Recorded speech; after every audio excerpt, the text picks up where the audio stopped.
Hi, my name is Marina, and I work as a prompt engineer here at Sharp Patients. Sharp Patients is basically a startup, a small company that is starting to work with artificial intelligence, with GPTs, and other stuff. Very good company, by the way, and I'm not getting paid to say this. Well, actually, yeah, because this is my job. But well, basically, what does a prompt engineer do? You might be wondering, I guess. Basically, I write instructions for different GPTs, for bots to work. I remember that when I was a child, I always dreamt about being a writer, and I'm kind of, you know, living my dream, we could say. I don't know if writing instructions is exactly being a writer, we should say. And I'm here today to talk about something that has been, well, that took place a couple of weeks ago. As you might know, there was the launching of the OpenAI store. And I would briefly like to analyze what's going on with OpenAI, what's the store about, all the GPTs that we can find. And most importantly, I really want to focus on people, right? I think it's pretty early, I can say. I think it's pretty early to make a deep analysis of the store. It's been only a few weeks. But yeah, we can do some kind of short early analysis and we can see what GPTs are trending and maybe to see why, try to analyze users, what users are looking for, basically. So also, I think we need to pay attention at what OpenAI will change, because if you have used the store, you have probably noticed that there are several things that are not working very well. For example, I wrote a couple notes here, like web searching is flaking in the GPTs if they want to search something in the web that doesn't work very well. Links do not work very well. Search bar as well is not working very well. And I talked with several developers and several users, and they all agree in this other thing. That is that the store, OpenAI store, GPT store, is not showing all the available GPTs out there, which I think is a pity because there are many GPTs, probably very good as well, that we are missing, right?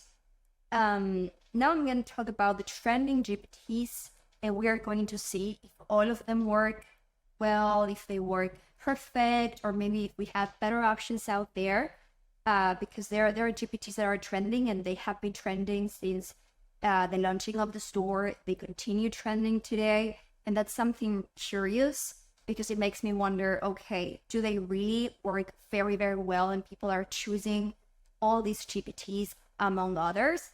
Or maybe it is that GPT is not showing the other available GPTs. I think that's something to consider. But well, I guess this is something that we're going to see in a few weeks or in a few months. If basically OpenAI will make a few adjustments and will start showing all the other available GPTs. So let's continue a little bit.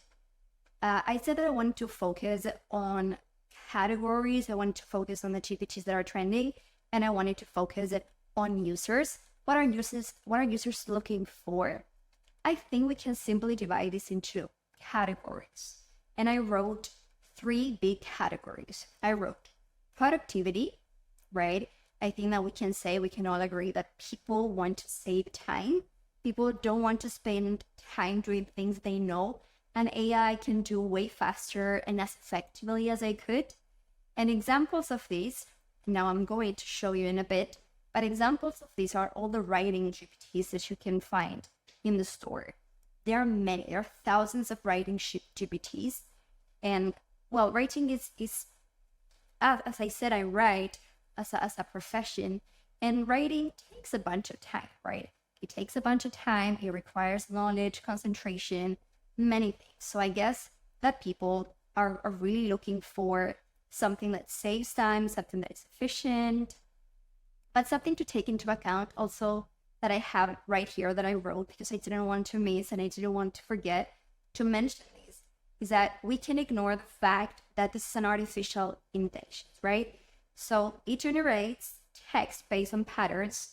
So we have to take that into account. because maybe there are some things that we can miss, right? Like quantity, accuracy, or maybe some possible biases that this GPT acquired when it was trained, lack of authenticity, and some other things, maybe some inconsistency. Of course, I think that if you prompt the GPT well, and if you give the GPT nice instructions, this is gonna happen less, but it's something to take into account. But it's way easier and it's way faster to maybe, okay, if you have to write an article for your job or whatever, for school, for university, it's way easier, I think, to just tell the GPT or tell an AI, okay, do this for me, and then you just correct it, you give it final touches, and that's. But well, I wanted to mention that I wanted to link writing GPTs with productivity, because I think it's very, very linked. Then another thing that I wrote is research and analysis. That is something super, super trending as well. And it's also related to productivity, right? I think, for example, these research and analysis GPTs, they can provide users with different academic papers, research documents, reports. They can also make reviews, analysis of large volumes of information, which is also efficient and time-saving. So we are again repeating something that the users might seem to want, something that saves time and something that is efficient. And well, then I'm going to show you probably one that is trending and it's amazing, honestly, which is Consensus. Probably you have seen it. It's very good. I think it has over 200 million papers. Crazy. Okay, lastly, I want to mention programming. Okay, programming is another trending category in the GPT Store. And I found two categories. You have the GPTs that literally program something for you, they code for you, right? Like a website, something like that. And also you have like these teachers that they teach you how to program, how to code. Very, very interesting and very special mention to Grimoire. We all love Grimoire. It's very, very well content. It's very nice. It works very efficiently. And it's amazing. And now I want to show you, give me a second, but I want to show you some GPTs. I mentioned specifically that I think users are looking for GPTs that make them or help them to save time and to make things more efficiently. And I mentioned this category of writing that is trending. So we have several GPTs that are about writing. And I want to show you one that is from Sharp Patience, actually, that I made, actually. So this is a very, very complete GPT. It is an expert writing assistant focused on user-specific content, needs, and challenges. So basically, you can ask this GPT to do anything you want related to writing. It can be a poem, it can be an article, it can be a research paper, it can be a recipe, or it can be actually instructions. Let's try it out. I'm going to write something simple, right? And we're going to see how this works. So let's write something like, write an article about how AIs are changing the way we live. And let's see what we get back. Let's give it some time. So when we ask this GPT to write something for us, they will ask for information, right? So they can deliver the best response possible. So for example, they're asking about the intended use, and we are going to answer it. So I'm going to say that this is going to be like some kind of blog. You can choose whatever you want. You can even say social media, tweet like Twitter, whatever. Target audience, for example, I don't know, tech enthusiasts, industry professionals, general public, or any other thing. I'm just going to write general public here. Let's go with 3. I'll go to a formal, informative tone, or a more conversational, engaging style. Here you can choose anything, even if it's not here in the options they give you. You can still write it, and this GPT will be able to do it. In my case, I'm gonna choose informative. Then word count, you can say it or not, whatever you want. I'm just gonna say 150 words because I want something short, so we can check here on the video. Then SEO keywords. Are there specific keywords you'd like to include for SEO purposes? In my case, I'm not going to write any, but if you want to specify that, it's actually very, very helpful. I'm gonna say no, I don't feel like it today. And then any special requests that we might have. For example, any specific, in my case, right, that I asked for an article about AI. It says AI applications or impacts you want to highlight. For example, healthcare, finance, daily life. I'm also gonna say no. Let's send it and let's see what we get back. Okay. Here, remember that you can read what they get back, what they give back to you. You can read it, and if you feel that there is something missing, or maybe you want them to regenerate it because you're not convinced, you can actually do it. I will do it just because I am bored. I don't know. I'm just gonna do it. I'm gonna say I don't like it. I don't want to be rude. So it's like a bot. Does it have feelings? I don't like it very much. I'm gonna say it sounds too robotic. Just to see what they rewrite. It sounds too robotic. Please change it or make it better. I'm gonna say, or improve it. Which is very nice, actually. It's not maybe the best.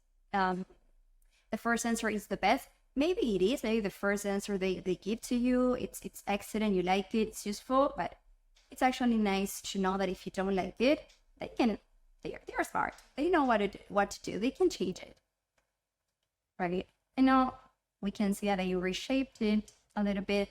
I said that it sounded too robotic, so they're going to try to maybe add some metaphors to make it sound a little bit more human. Things like that, as you can see. And it's very nice. It's very nice. You can try it with recipes or with anything that you need, things for university and other stuff. And before we finish, I want to show you the store so you can see what you can find here. Oh, another thing to mention is, as you can see here, we have all the categories.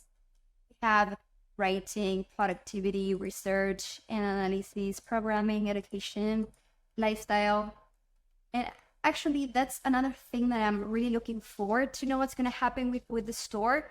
Are they going to add more categories or not? Because, of course, for me, this is just how many? 5 categories. This is not enough. So let's see what happens in a few months. Let's see what happens with what I said before about all the GPTs that are not appearing. Because if you go here, I actually go here like every day. I check all the GPTs. Some of them, they change and they switch, but it happens that sometimes the GPTs are all the same or very similar.